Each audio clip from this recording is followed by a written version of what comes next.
Hello and welcome to Wrestling and Everything Coast to Coast with your host, singular, Buddy Sotelo Esquire, and we have our associate host, Esquire, a partner, shall we, in the firm of Sotelo and Schwartz, Jonathan Schwartz. But we also have one of my favorite guests to have over the years, and that is Marc Madison, and he's a writer, author, and general wrestling gentleman, not just a journalist. I think when you call somebody a wrestling journalist, sometimes that's a reason to throw down or to be, how dare you call me a wrestling journalist? So it's like a four-letter word. Yeah, exactly. Thank you. But tonight well, first of all, Marc, I'd like to introduce you to Jonathan. I know you don't really know Jonathan that well, but Jonathan's a writer over at Slam Magazine, and he's been like the secondary host of this when Mike and certainly Evan can't make it, but we may be able to patch him in a little later. He's an attorney out in you're in Toronto also, right? Yeah, so you guys should have lunch one of these days. Maybe.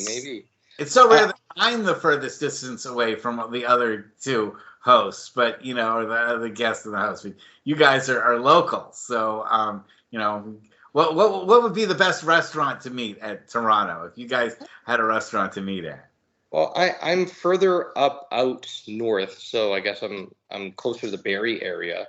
So I'm where would be central to you, Jonathan? Oh, I work downtown, so we couldn't be further away within the same district. So are we talking downtown, Front Street downtown? Not quite that far downtown. I actually work in government, so I'm generally kind of between, say, St. George subway station over to Bloor and then down to the Eaton Center, which I recognize that the vast majority of our listeners have no idea what we're talking about. And I think after enough times doing this podcast, I think you and I can just stack this with as many Toronto references as possible. You would say that, but I've really gotten into Scott Pilgrim versus the World. And that's actually, it's dated by now, but that's actually pretty good for Toronto geography. Yes, yeah. And I'm watching the series. They now have a Netflix series on Scott Pilgrim too. So a cartoon, and it's got to be the only cartoon based in Toronto, I think. So Jonathan, I think my familiarity with Slam is Greg Oliver, and knowing Greg, and he knows of me, and we've connected a few times and met. Always been pleasant, always have really positive interactions. He's helped navigate me on some issues with potential fires, and he really downplays stuff so things aren't bigger than they need to be, and he puts things in perspective. I know when I've connected with him, so. Oh, I've really enjoyed working with Greg, and I kind of came into writing about wrestling a little bit late, and I really, really appreciate that he actually comes at it with a very strong, true journalist bent to it. So coming at it from, my backgrounds in law and policy and that kind of stuff, and I just happen to like writing as well. But I've learned so much since I've had a chance to work with him and to write over at slamwrestling.net. So that's fantastic. Big props to Greg. Speaking of the law, let's talk about what we came here to talk about. And that is Vince McMahon Jr. And what the hell has gone on since at least the last time I talked to you, Jonathan, and certainly since the last time I talked to you, Marc. It's both believable in some ways because a lot of us have had the background that we know about Vince McMahon over the years, and we've seen him do a lot of questionable things and take a lot of questionable actions, and in front of everybody on TV and in front of all of us. But it's unbelievable when the facts are being unfolded the way they are, and things are being revealed, at least in allegedly, and through but everyone, the court of public opinion requires no such burden of proof or scales of justice. It's O.J. Simpson can tell you all about how the court of public opinion rules one way or the other, and it doesn't matter what the judge says, right? I mean, we all saw the evidence for ourselves. We know that O.J. was there at the scene of the crime because of the loss that he took eventually in the civil case, right? So we're all able to add up evidence together that we see about certain things and conduct. I'm sorry, I gotta interrupt. Yes, you do. Just for funds, because yes, to be perfectly honest, the O.J. Simpson trial is why I became a lawyer in the first place. I was so fascinated by that whole thing. Me too. And one of the biggest things I ever took from that, and it went right through my first day of law school, is that there is often a huge difference between whether somebody did it or not, the standards of proof that are required, and the fact that whether they did it or not is one thing, whether the plaintiff or in a criminal trial, a prosecution can prove it is a completely different thing. And I recently wrote an article about Vince McMahon, and I actually discussed the O.J. trial at length because there's some pretty key concepts there that are going to apply to any trial. One of them being, everybody knows the way that the O.J. trial unfolded. He was found not guilty in the criminal trial and found liable in the civil trial. But there's key differences there. Criminal trial, the standard of proof is beyond a reasonable doubt. It's basically just short of you'd have to be crazy to believe otherwise. It is a very high standard of proof, and that's important because what's on the line in a criminal trial, especially a trial for murder, is somebody's freedom. When we're talking about a civil trial, what we're talking about is usually a monetary amount that's at stake to put the person who was wrong back in the position they would be, but for the bad act of the person who's alleged to have done something wrong. And that may be different in Canada is in the U.S. It's the same. Okay, I'm presuming that stuff is similar. Yeah. But it's a much lower standard of proof. In a civil trial, to be found liable, you only have to prove that you're more likely than not. So on balance of probability, 50.00001 to exactly 49.9999999. Exactly. So it's a very different ballgame.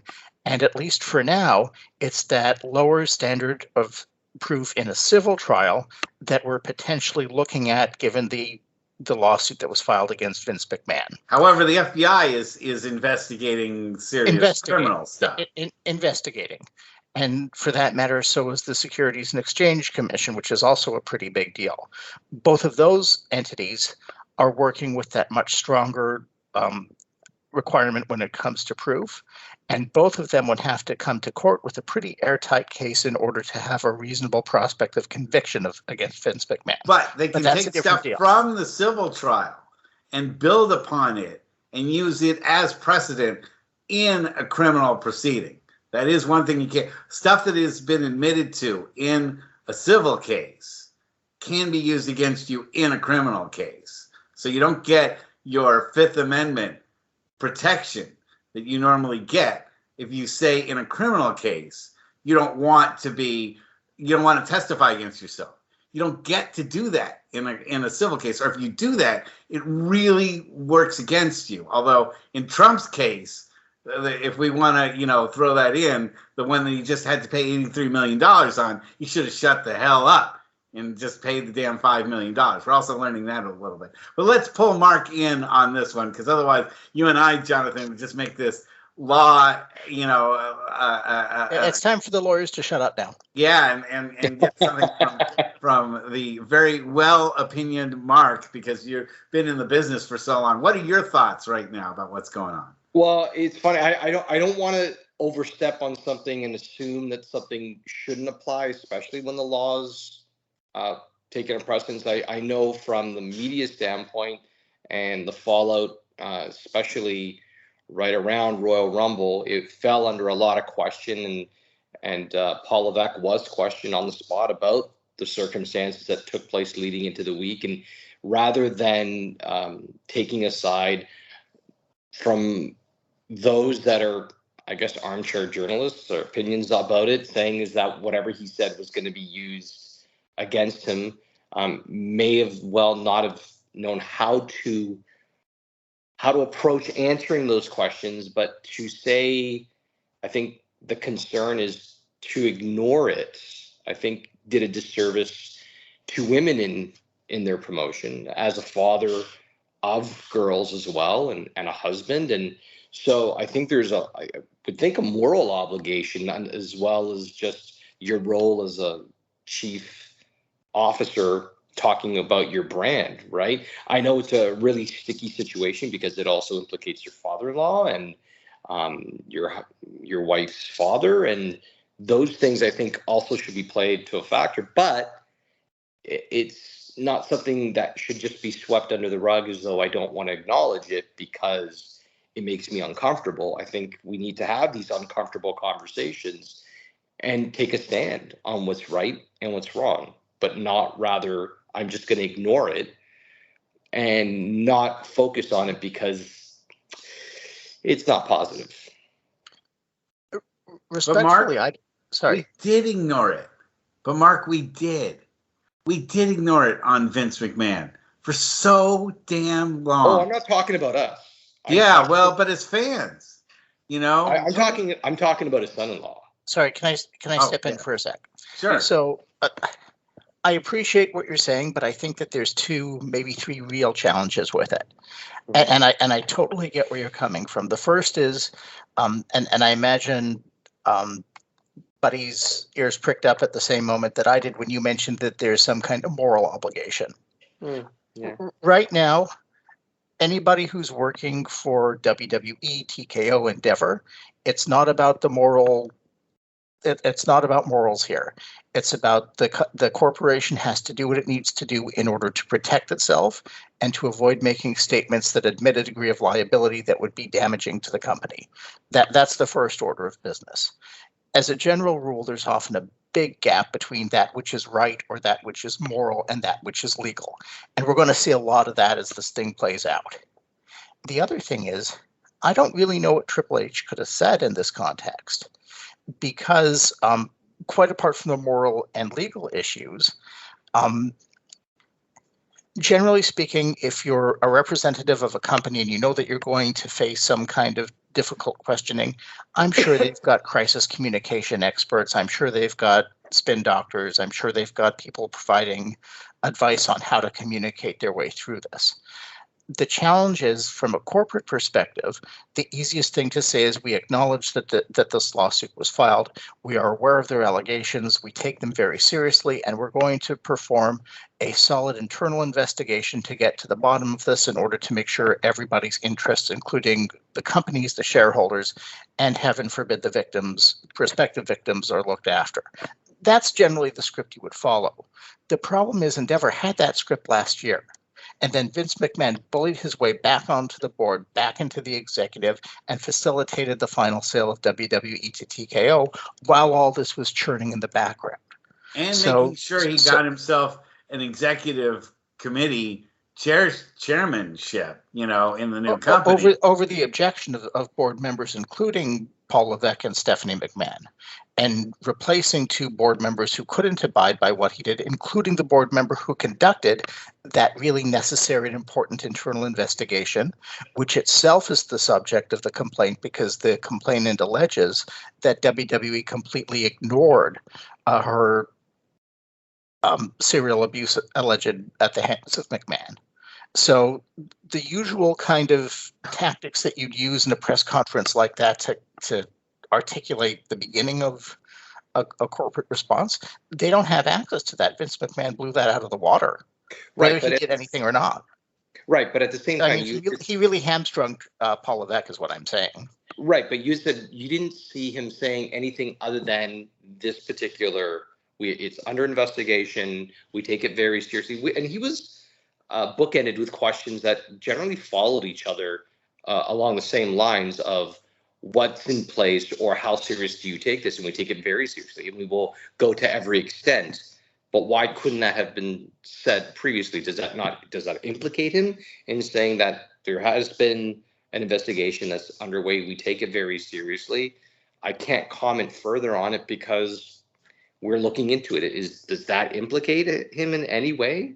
Because the problem is they already did the investigation, and McMahon came in over the top of it after it had been concluded. Guys, it really implicated him. It said terrible things about it. Yeah, how can you not say terrible? I mean, keep in mind. They can't say, "Oh, we'll have another investigation now that we've got this fresh set of allegations against him." But the problem is the fresh set of allegations includes stuff that should have been caught, they would say, in that investigation. So for Triple H to go down that road would be to acknowledge that the first investigation that was ultimately, potentially, I don't know for a fact, but overtaken by McMahon returning to the board, was maybe not so thorough. And that the first internal investigation after the original SEC misappropriation of funds came to light, before we knew the specifics that were outlined in this lawsuit.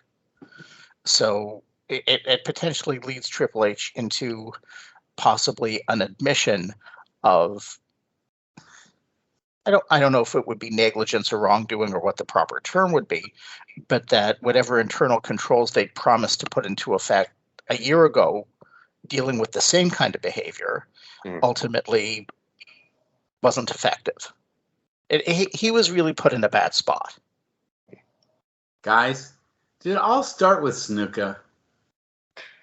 No, and I'm not saying that to be funny, but did it all start with Jimmy Snuka?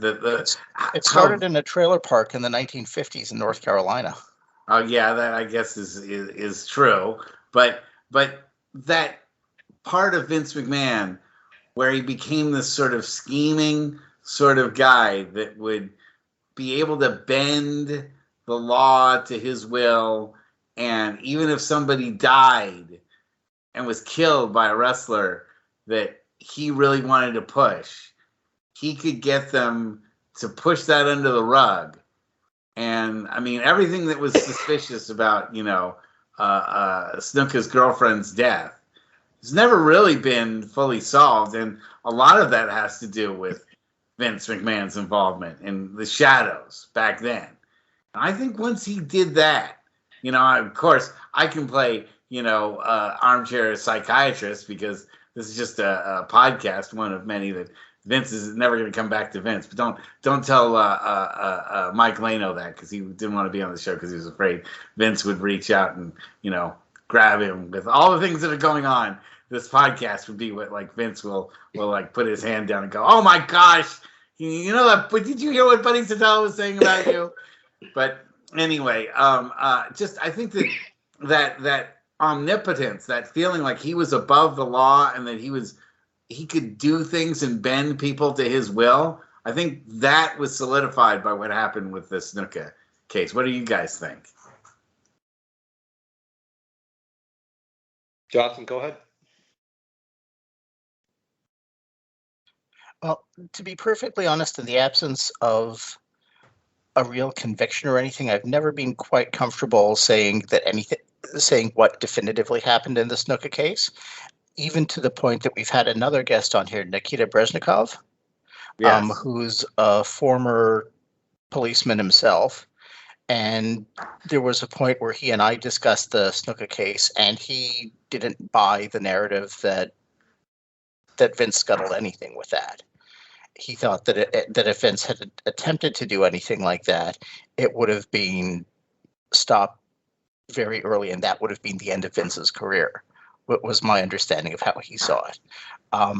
In terms of what's been alleged over the years, I honestly don't know.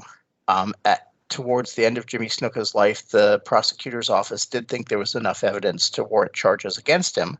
But by that point, Snuka was terminally ill with stomach cancer and apparently suffering from dementia as well. So it never really actually went anywhere. I feel terrible for the family. I think that there was definitely a miscarriage of justice there, and not in a Bobby Heenan Gorilla Monsoon kind of way. But I think that I'm circumspect about saying that because those kind of allegations against McMahon, not to say that he hasn't done his share of questionable things in his life, that's a doozy. Yet, it's starting to line up with all these other things that we know. What do you feel about that, Marc? Well, I think there's been a long line of women that have made allegations that are from Rita Chatterton to Ashley Massaro, the late Ashley Massaro, and her story is just heartbreaking to hear what had happened in Kuwait, and John Laurinaitis saying he just as well threw Vince under the bus, just as well as he was thrown under the bus. So they're both implicated into it. It doesn't sound like it was an environment at a certain time where there was a mutual respect for women in the locker room or having different roles. And I don't know. It's one of those, if there's enough smoke, is there fire? Over year after year after year, whether it was in a tanning salon in Florida, one person reported, or in a limousine with a former referee. I don't know. There's just, is it too coincidental? Is it somebody just, is it always the same? Is it always the same allegation, but yet the faces are changing and yet it's just coincidental? I don't know. It's really too hard to, I don't know. I'm not a lawyer. So if I'm looking at dots, I'm thinking, what do each of them have to achieve by this when there's been also reported payoffs to of those that have that were implicated in it. So I fear for those women's safety. Like I don't know if justice isn't brought, what happens to them, right? And so mental health was a concern with Ashley Massaro, and look what unfortunately has happened to her. And that was sad, that with the case in Kuwait and what had happened. But yet everyone puts up a brave front because they have to. I don't know. I want to be careful as to speaking out of turn, but I look at it as I'm also a father too, and I have a daughter, and so I know it's hard not to somewhat be drawn into that side of things and not be impartial. Entertainment, what he does in the product in front of the screen is one thing, and yet we have a number of people that have implicated him in affecting their lives negatively year after year after year, and we're going back 40 years in some cases, right? So just to tie into what you were saying, I think it's also worth noting that the investigation that came out last year described payouts going back to 2005. And the payouts only stopped in 2022, so that's, 17 years, at least, on record of him using company funds to facilitate his... And it was one thing when it was his private, conduct. But when it became public... Well, and that's what I was going to get to. That's with a fair degree of public transparency that comes with being a public company. All those years before, when WWF was basically his playground and wasn't exposed to any kind of public accountability. I mean, you have to remember, even going back to the decision to acknowledge that pro wrestling was scripted as a way of avoiding the athletic commissions and the taxes. I mean, it was a kayfabe business. The other thing to bear in mind, since you're talking about an alleged pattern of conduct, is at one point Rena Mero, who played Sable, sued for sexual harassment, and so did Nicole Bass. It's too bad Evan's not here. He actually might be able to speak to that. I believe Nicole Bass was a friend of his. Of hers, yes. But so there are plenty of instances that if you look for a connection, I'm sure you would find one. Again, the question is, how effectively can any of these be proven? Is there what to prove? Is there evidence? Is there admissible evidence?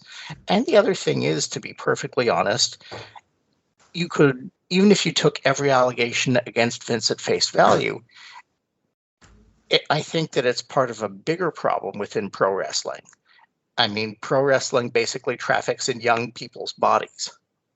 And I'm sure we all know horror stories across any number of promotions where people in power took advantage where they should not have. Missy Hyatt in her autobiography describes a number of instances where people attempted to take advantage of her.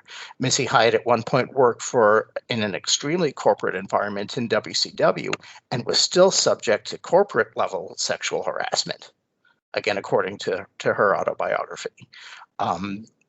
There's apocryphal stories of how Tommy Rich got his brief NWA title run, and it basically involved trading favors with a promoter. So, and of course, all the allegations against Pat Patterson. Terry Garvin. It's unfortunately it's a business that can often be pretty seedy. And if there's anything to be said for this push towards more corporate kind of wrestling, it's hopefully it brings some measure of transparency to things, and it kind of brings this conduct to light and hopefully stops it. Of course, we say about, seedy and all that stuff, and I agree with you.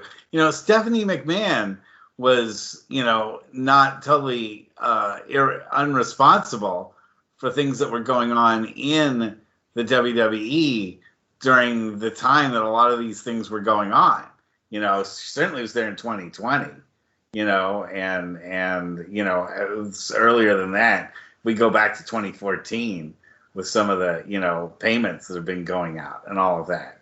And so, as a woman, I'm really surprised that she didn't take a greater stand to do something about that. So it's amazing that, as we talk about Triple H not doing much, but that Stephanie, the only one I think that really has stood out is someone that really tried to stop things from going too far was Shane McMahon. And he was, ostracized for a number of years and still doesn't have that close a relationship with the WWE, just the occasional, pay-per-view show that he's not on there every week like he was years ago. So, yes, go ahead, Mark. When was it reported last year about the allegations with things that were tied to Vince? Right before, it was the first suspension, when they first took him out, right before they brought him back. He had that like 4-month absence from TV and all that stuff when he said he was leaving. Okay, the reason I asked that is when he returned, how closely was his return tied to Stephanie's resignation, tied to this reported case? Good question. I from my recollection, it's like about a couple months. So, like 4. So Vince basically voted his way back onto the board and voted his way back into his executive position, and Stephanie resigned immediately. Stephanie and complete utter nothing to do with the company. I still believe she still holds her shares in the company, but immediately left. She had left earlier, I think in the run-up to the investigation last year, but when Vince nominally retired the first time, she came back to hold a interim CEO and chairperson title. And then once Vince got his way back on, she left again. And so far as we know, she's gone for as good as anybody's gone in wrestling, I suppose. It's also worth noting that the rumors that have come up in the last little while put Shane's falling out with Vince back in the mid-2010s over Vince's extracurricular conduct back then, that he was trying to rope Shane into the fun, and Shane wanted no part of it, and they ultimately wound up walking away from the company because he didn't want to get involved in the kind of acts that his dad was doing. That said, Shane did come back a few years later and was a fixture on WWE programming for many years while all of this was going on. He may not have had a say backstage, but if it's a question about who knew what when and what they were okay with drawing a paycheck from, it's fair to say Shane didn't want to run a company that was being run to support his dad's habits, but he also did make himself a presence in the company for many years after stuff would have come to light. I mean, all this stuff, like all of this that we're talking about, and the plane ride from hell, and all these other weird things have gone on with the WWE, and I think it begs the biggest question of all, which is why. Why does Vince have this desire to be this way, and why does wrestling generate the kind of seediness that Jonathan was pointing towards? What gravitates? I know it's people hitting each other with chairs and stuff like that, but we see it also in other things like gymnastics and in swimming and other team sports where again athletics are involved. That the kind of manipulation of people and the desire to want to bend people towards your will, in exchange for fame, is an overwhelming thing that recurs. It's even in that Iron Claw movie that just came out. And I think maybe Marc, you have something. Yeah, you raised your hand, so please.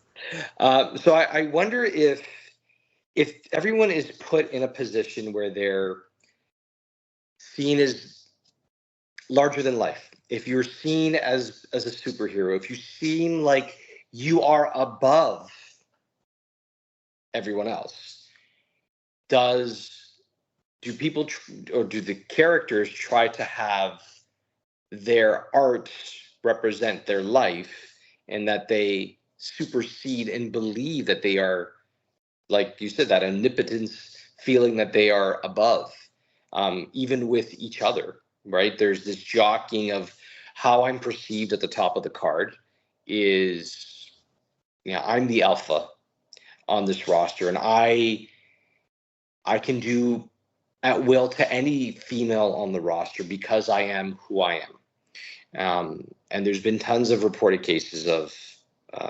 extramarital relationships that have gone on with wrestlers between each other, and those that have not been involved in wrestling. And I wonder if there's that to some extent. There's been cases of indulgence, and whether it's living a party lifestyle and that, I have to come down, or I'm still on this high from however it is this match is gone. You've heard about days in the 70s and 80s when kayfabe was kept quiet, but then there was a rock style lifestyle living, and maybe that changed towards the latter part of the 90s and into the 2000s when people had to answer to a wellness policy and how they changed and how they carried themselves and were judged all the time. I wonder if, to some extent, that holds true. To some extent, Vince is 78, though. That's the thing, is that I can understand people doing that in their 20s, kind of. I mean, it's not a great thing, but being dumb and immature and learning life lessons, fine. But when you're 78, that's the thing about Vince that makes it all the more disgusting and problematic. And, we look at the other principles involved here. I mean, John Laurinaitis is not exactly a young man, and Brock Lesnar is not somebody who just came, out of grade school. These are all, yes, go ahead, Jonathan. I think part of it too is, and this is just something that following cases, not just in WWE, but across the media, into athletics, into politics, into business as well. I think that the central problem too is that anytime there's a vast differential of power between the parties.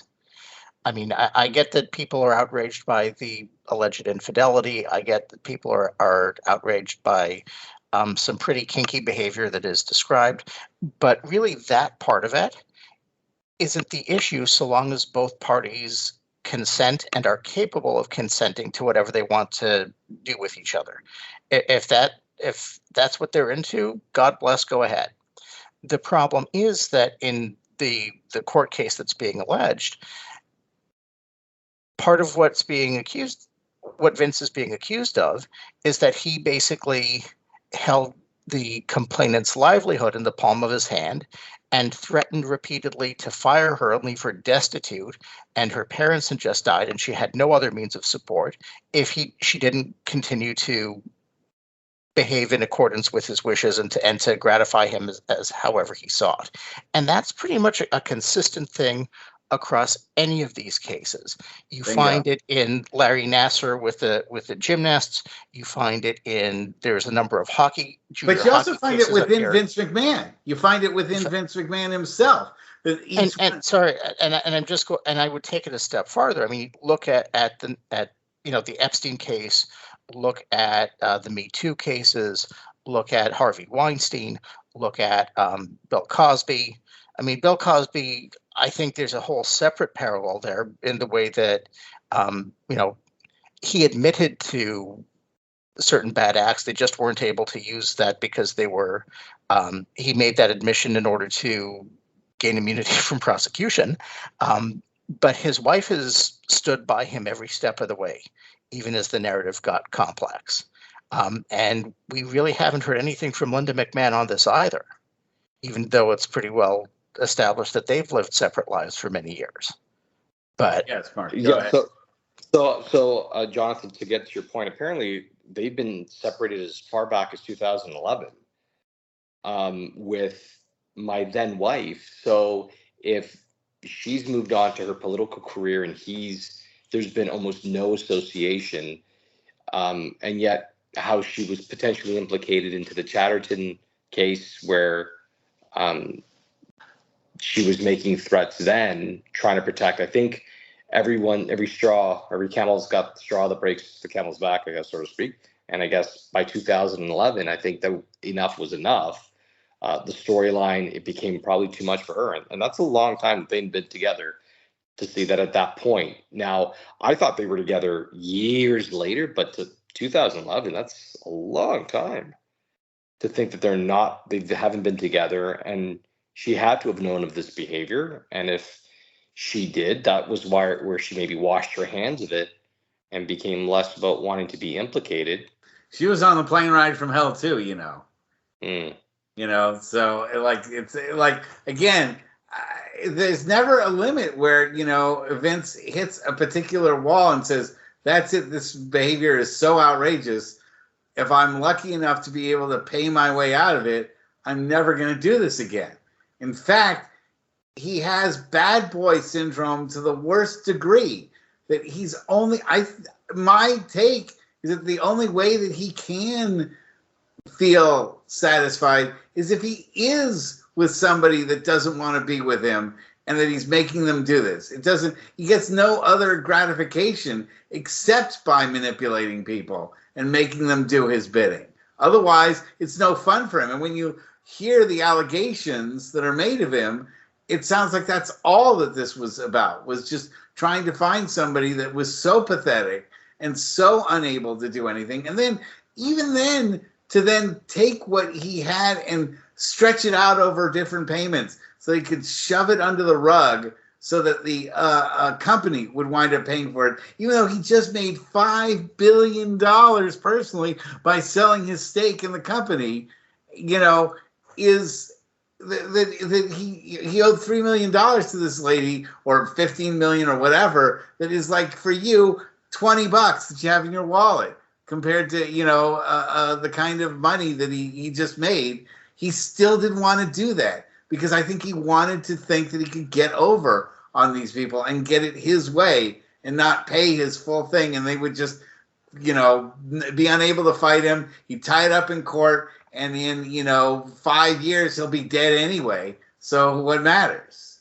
We've seen all the stuff against Trump that was filed against him in 2020. It's just getting to court now, And Trump is trying to say he's immune from all that stuff. So I'm sure Vince McMahon feels the same way. He probably feels if Trump can say that, I can do that too. You know?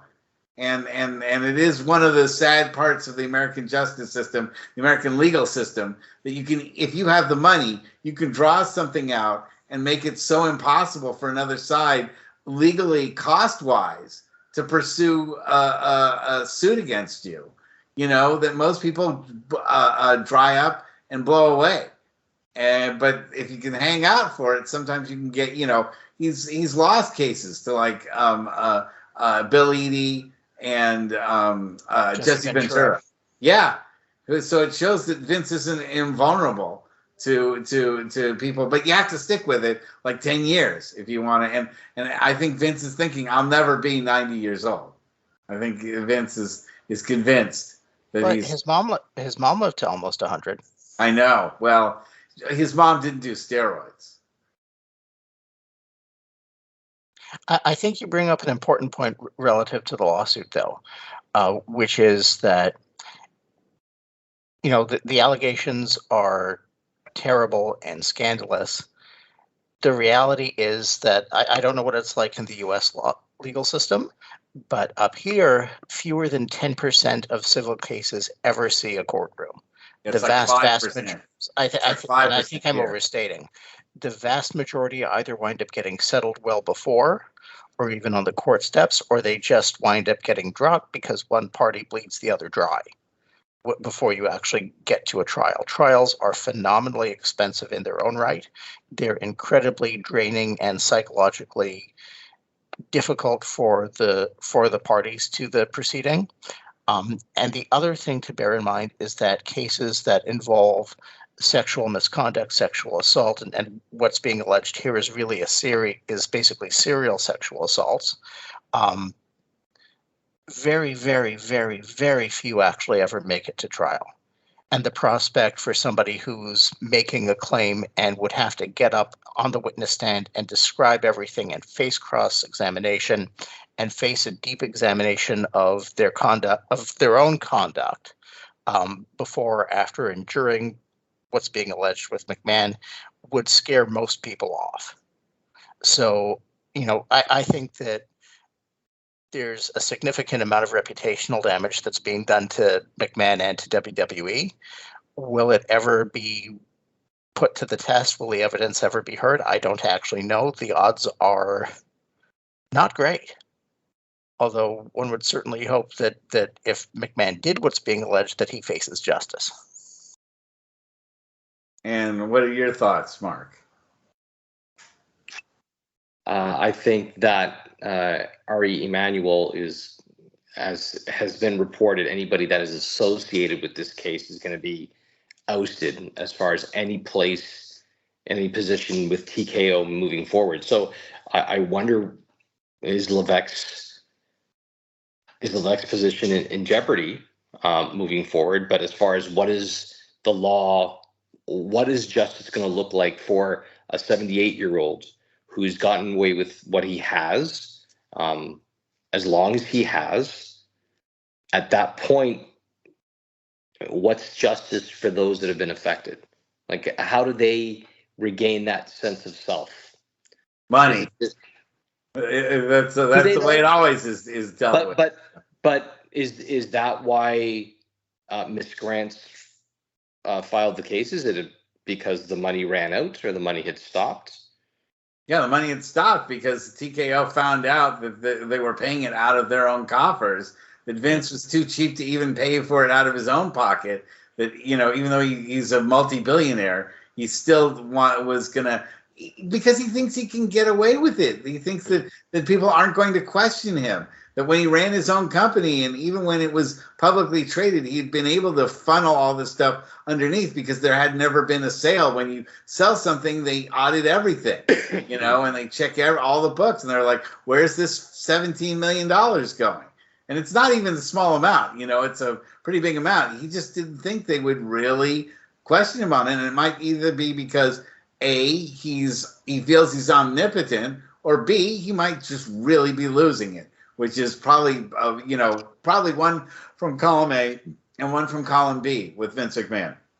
Because I really do think there's a level of this omnipotency that he feels that whatever I say or I do is going to wind up being okay, and it's always going to be best for business because I know, because I'm Vince McMahon, because I built this empire, I'm better than Walt Disney. I've made more money than Walt Disney ever did, during his lifetime. I'm the king of entertainment. Look at my XFL football league, and my World Bodybuilding Federation, and all the great WWE movies that have come out. That he has that level of omnipotency, but I'm wondering if maybe TKO uses this as a real chance to get away completely from the McMahon family and just say, if this is a time to start over, let's start from the top and, clear this thing out, clear all the bad wood. Although, can you do that big of a sweep and get rid of all these people and still have a product? It's not like the NFL where you get an off season, or the NBA where you have an off season. You're always running with the WWE. There's a Monday Night Raw that comes right after WrestleMania, which I've never understood why they do that. You have 8 hours of wrestling on 2 days each, and then you have a Raw that follows that. They're just pretty much. Kevin Dunn was there for years and years and years, and they were able to make that transition over the Christmas break, it seems like. And if you were to watch some of their programming, you would see little antidotes, little things that are in place now. Anecdotes that are in place. The way the production looks, it has a very different feel than it was. How the camera angles were before, and I like it better now. Yeah, much more so. It was pretty good. The way the camera angles would zoom into a Charlotte Flair when she's doing her figure eights, into her chest. That wasn't an accident. That's very intentional, and that's a Kevin Dunn direction in production, and that's not the case. It's a lot more focused on the athleticism, and so and he was pretty much entrenched as a right-hand man. If you have Bruce Pritchard on one side and you've got Kevin Dunn to your other side, and Kevin's gone, they were able to make that change. And it seems like writers, they cycle through them. I think now with somebody that can actually be a proper filter and saying, this is what the plan is, we're going to work through this, it affects morale. But I mean, what about all those other things, right? How was the treatment of the talent behind the scenes? So supposedly morale's improved, actually. Mm-hmm. No, that makes a difference. I think that quite apart from the conduct that actually led to Vince's departure, there's long been a sense that the product had grown stale and they needed to find new ways of doing things and new ways of promoting a new talent to promote as well. I think you'd had a specific question, though, Russ. Yes, although it was that is there good? Do you think that a clean sweep from the McMahons and just being able to say, now that we're a new company, we've sold it over to a new management, to just completely clean house, get rid of any sort of trace? You sort of saw it with the Washington Commanders when they took over from Dan Snyder. They got rid of a lot of people that were Dan Snyder loyalists because they just, said, we just don't want to have anything to do with the previous regime. Do you think there may just be this sort of sweep element where they just say, go and let's start over again? I think Council of Perfection would be to get rid of everybody, at least from a corporate perspective. I mean, you're trying to maximize value for shareholders. You're trying to manage an incredibly bad PR cycle for the company as well. I think that anybody who knew or ought to have known what was going on with Vince in his office, the fact that he brought people and preyed on people within the company and who might have known about that, I think anybody who was aware or ought to have been aware should be at least potentially dismissed. the challenge with that is I think that basically takes out the entire executive structure. Vince of the company. showed everybody her pictures yeah. and her videos, according to the allegations. It takes out a number of talent who, frankly, whether they wanted to see stuff or be party to it or not, again, I don't think that the power imbalance just affects the women that Vince might have tried to act improperly with. I think there were likely male talent as well who would have been coerced into stuff as well. There's nothing, I haven't read anything directly to that point, but there certainly seems to be a strong inference that you didn't get to say no in that environment. The other thing is it would affect Paul Levesque, it would affect Shawn Michaels, it would affect basically the entire power structure of NXT and into, their friends and the people that they trust, like, Brian Armstrong, Road Dogg, Matt Bloom, Albert, William Regal. I mean, if you really wanted to do a proper, thorough house cleaning, you basically strafe the place. And then you have the challenge of bringing in new people, which in wrestling is always challenging. On a very different level, we're seeing it now in TNA, where Scott D'Amore was basically fired over a disagreement with management about whether to try to take the next step or basically keep relying on TNA as cheap content for the network. But it's an open question about who they're going to bring in.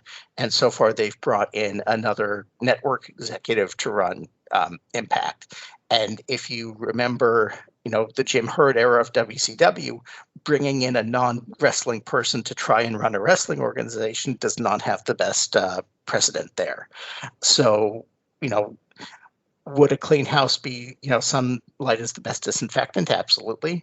That said, from a day-to-day management, keeping the lights on, show must go on perspective, there's also an argument that, well, we got rid of Vince. We got rid of Laurinaitis, who's directly impacted.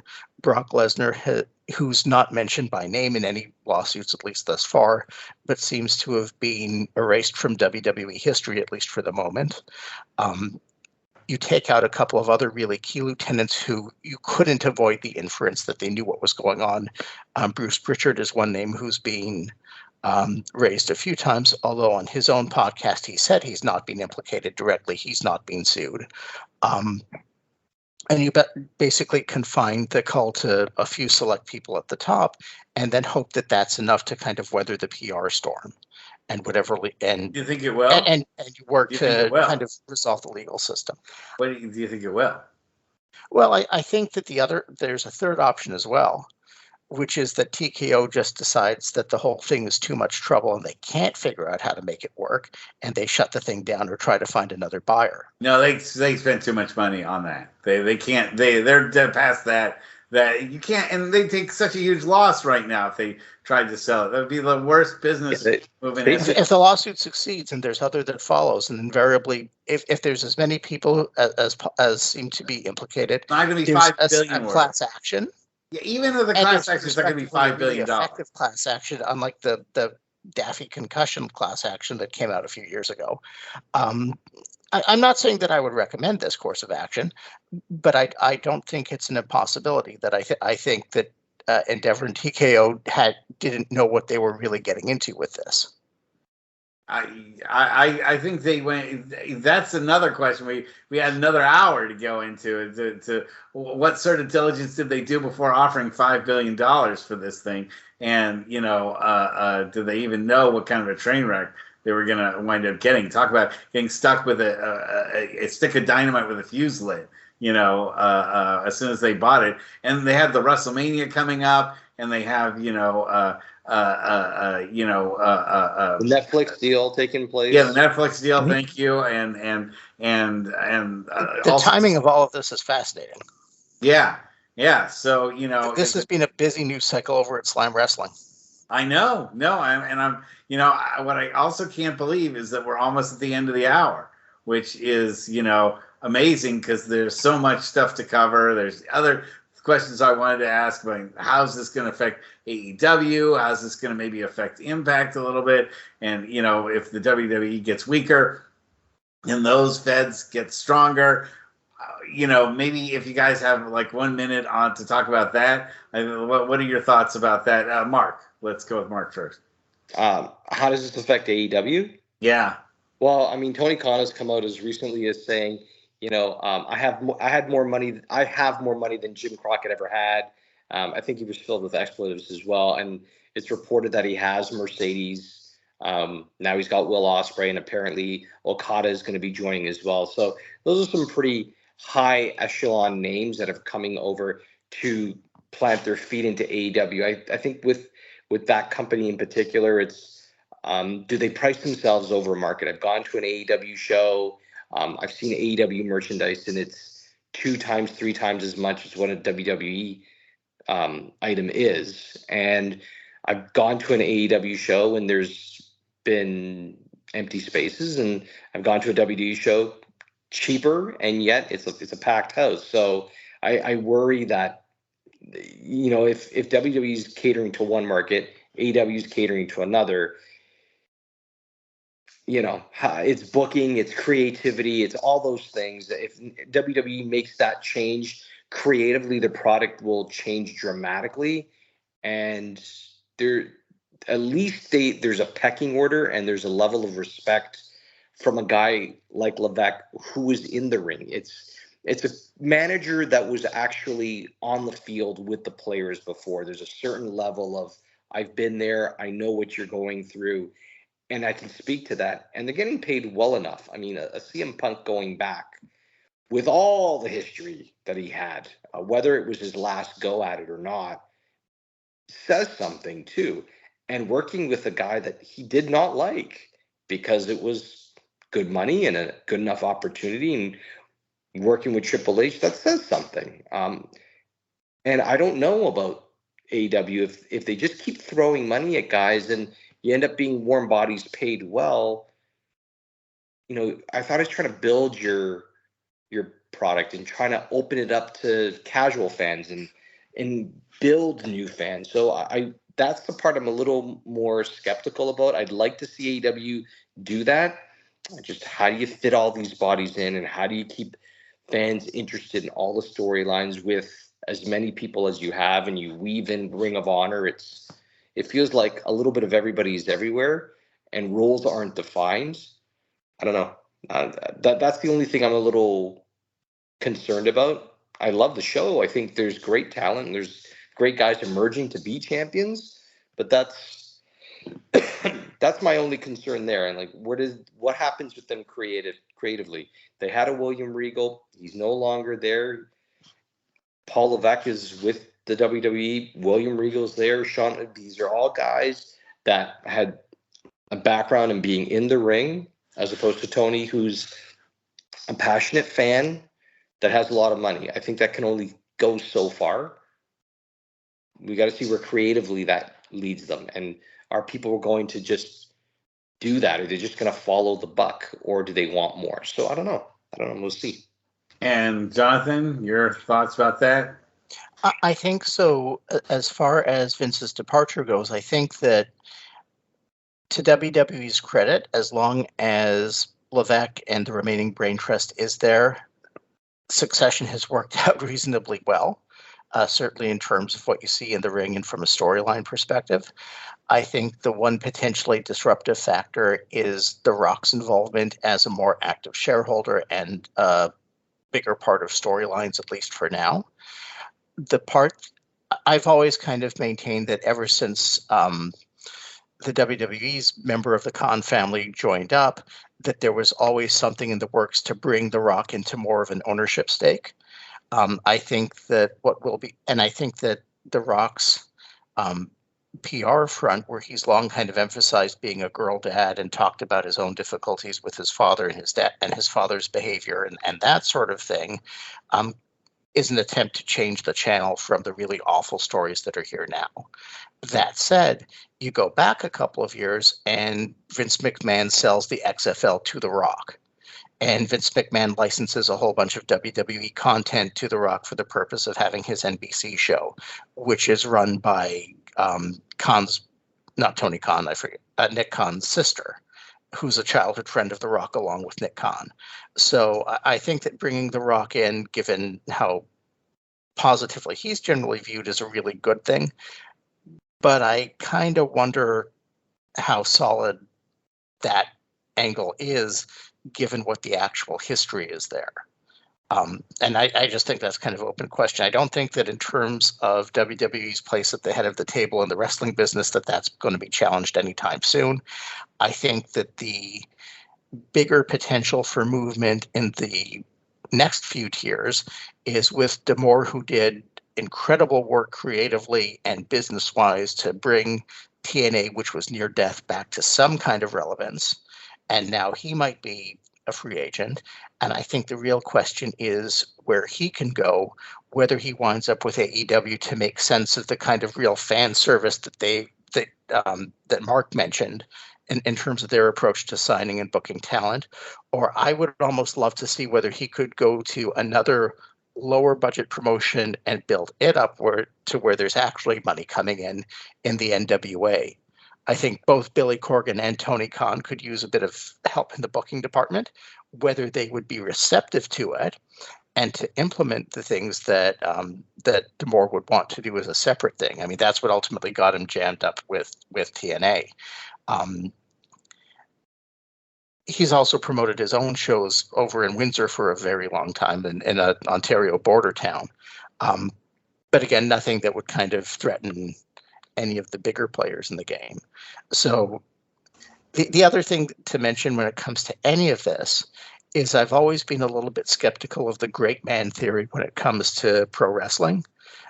People will always kind of seize on one person and think of them as the creative guiding light. But the fact is, a lot of it seems to be driven by people working together collaboratively to come up with the best product possible. You get a better match when you have a Bret Hart and a Shawn Michaels working together, or Bret and Stone Cold, or Bret and Kurt Hennig. I keep bringing up Bret, but also partly because he's also a guy who would work with people to get a good match out of them and did so consistently. I see your sweatshirt. CM Punk would be known to do the same thing with people he liked to work with. And there's always a big difference in the quality of matches you get when it was somebody that he could either enjoyed working with or put aside his differences with to get a really good match out of, versus somebody where you really didn't have that kind of connection with him. I mean, go watch CM Punk against Chris Jericho, and I know they had heat between them for many years, versus go watch CM Punk versus Kevin Nash. But I think the same thing kind of applies behind the scenes as well. People talked about Vince Russo and his influence. And the line was always Vince Russo was a factory of ideas, but he needed a solid editor, which was the role that Vince McMahon used to play back in the day. And I think that goes for pretty much anyone. I don't think that any one person will have the right ideas to build a whole show around. It's a matter of having the right combination of voices in the room who can book people appropriately and move the product forward and move it in a way that makes money. Yeah. Well, hey, guys. We're out of time, but not out of the thoughts. Did you think you'd talk for a solid hour and not mention a single clothesline or elbow drop or a body slam? This was a very thoughtful conversation that we had. So why don't you guys plug what needs to be plugged? Marc, why don't you start off? You can follow us at prowrestlingpost.com. Our Facebook page has been blowing up. We're over 6,000 followers or 5,000 likes, and we're jumping to numbers I hadn't seen in ever. We had the highest view total last month. We're on pace to exceed that this month. Looking to reach almost 1 million people through Facebook. I'm flabbergasted with. I've just had some support and some direction, and I've tweaked a few things, and just we embrace old school, new school, independent wrestling. I think everything has a place, and like any magazine and newspaper, that's really what our focus on. We aren't a dirt sheet. I really don't like that term, especially for us, because we don't cater to news, because rumors and innuendo are just that, right? The stories can change, opinions can change, facts can change, and I think we're doing anybody a disservice just to report something and then, oh, nope, sorry, it's not that, just that we were misunderstood or it wasn't what we intended. We'd rather, once the story has come to a close, this is how that all unfolded, and this is the tale that they weaved. And so this is what we'd like to look at everything once everything is done. this Vince McMahon case has a long, interesting journey. A lot of people have been affected by it. He's had some really great, I want to say, representation that's no longer there. I think they've retired. I can't remember, Jerry McDevitt. That's it. I think he's retired, and he had great representation for many, many years through steroid scandals and alleged affairs and, conduct that's unbecoming anybody, let alone an owner. And that's not there anymore. And now it looks like there's those cracks that we thought were secured are quickly chipping away, and they're getting to. So I'm sure there'll be more stories about it in the post, so people should keep their eyes peeled for it. Hey, Jonathan, go ahead and plug your next column. So I write for SlimeWrestling.net. My column is Wrestler's Court with Jonathan Schwartz. A little over a week and a half ago, I put out my last column, which was basically looking at some of the legal ramifications of the McMahon case as it stands. We actually have on our website a whole segment devoted to the McMahon scandal as it evolves, so keep checking back there if this is an area of interest.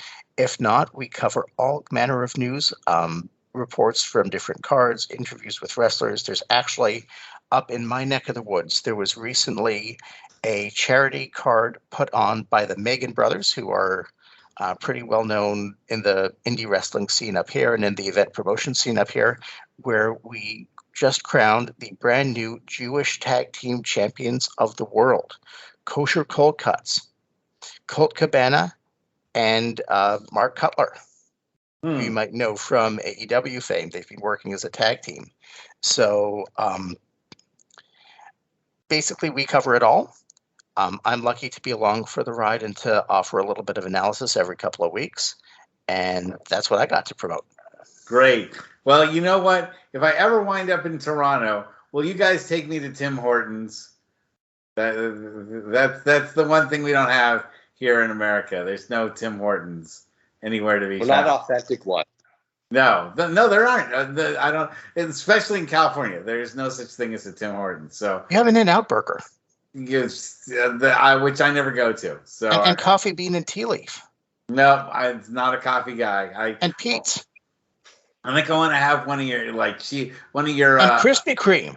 Poutine plates. See, I'm here for the food show. I want one of your poutine plates. That's what you know. You do not want a poutine plate. That's a heart attack on a plate right there, my friend. That's the reason to come up to Toronto. Anyway, no, guys, no, that's Quebec. Quebec. Oh, you Quebec. See, I've learned something new right now. What's a Toronto? What's a uniquely Toronto food that if I came up to Toronto I had to have? Bacon sandwich would be the first one. But it's freaking delicious. It's down at the St. Lawrence Market. It's a whole thing. Recommended by a good Jew. I appreciate that. Absolutely. The other thing would be roti, I would say, which is a Caribbean, Jamaican, Canadian kind of invention that's a little bit off of what you would get if you were down. Indian as well, yes. Yeah. Toronto is a great city full of neighborhoods and full of different ethnic and religious and what is that plate consist of? The roti? Yeah. So it's basically any Marc might have a better take on it than I do, but it's basically you get any number of different fillings. It could be jerk chicken, it could be chana masala, it could be aloo gobi, like anywhere from the Indian to the Caribbean kind of food, wrapped up in a crepe, and it is delicious, especially if you like goat. It's absolutely worth eating. Wow. Yeah. I learned something new tonight, and I didn't even know. So anyway, guys, great to have you on the show. Marc, we won't have another 2 years before we have you on the show again. If we do another food show, you guys will both be invited. Thanks so much, and we'll see you guys again soon. Good night, everybody. Good night.